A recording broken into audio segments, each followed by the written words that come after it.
ಕವನ ಉದಾತ್ತ ವಿಲಂಬಿತ. ಉದಾತ್ತ ವಿಲಂಬಿತ ಉದಾಸ ಸಂಜೆಯ ವೇಳೆ ಇಲ್ಲಿ ಕಡಲ ತೀರದಲ್ಲಿ ಅಗಾಧ ಶಾಂತಿಗೆಂದೇ ನಾವು ಬಂದೆವು. ವಿಚಿತ್ರವೆಂದರೆ ಇಲ್ಲಿ ಶಾಂತಿಗಾಗಿ ಬಂದ ಜನ ಶಾಂತಿಗೆಡಿಸುತ್ತಾ ಕಡಲ ತೀರಗಳಲ್ಲಿ ಮೋಜು ಮಾಡತೊಡಗುವರು.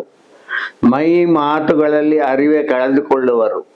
ಆದರೂ ವಿಚಿತ್ರವೆಂದರೆ ಸಂಜೆಯ ವೇಳೆ ನಾವು ನಿತ್ಯ ಬರುತ್ತೇವೆ. ನಮ್ಮೆದುರು ಅಳುವ ಕಡಲ ಕೆಲವು ಬಾರಿ ನಾವೇ ಸಂತೈಸುತ್ತೇವೆ. ವಿಚಿತ್ರವೆಂದರೆ ಕೆಲವು ಬಾರಿ ಇಲ್ಲಿ ಬೇಡವೆಂದರೂ ಅಗಾಧ ಶಾಂತಿ ಇರುತ್ತದೆ. ಅದು ನಿರ್ಜನವಾದಾಗ ಮಾತ್ರ. ಕಡಲಿಗೆ ಜನರೇ ಬರದಿದ್ದರೆ ಮತ್ತೇನು ಮಾಡಲು ಬರುತ್ತದೆ? ಮನುಷ್ಯರಿದ್ದರೆ ಎಲ್ಲಾದರೂ ಚಿರಶಾಂತಿ ಇರುವುದೇ? ಅದು ಉದಾತ್ತ ವಿಲಂಬಿತ ಉದಾಸ ಸಂಜೆಯ ಶಾಂತಿ ಯಾರಿಗಾದರೂ ಮನಸ್ಸಿಗೆ ಬರುವುದೇ? ಯಾರಿಗಾದರೂ ಮನಸ್ಸಿಗೆ ಬರುವುದೇ?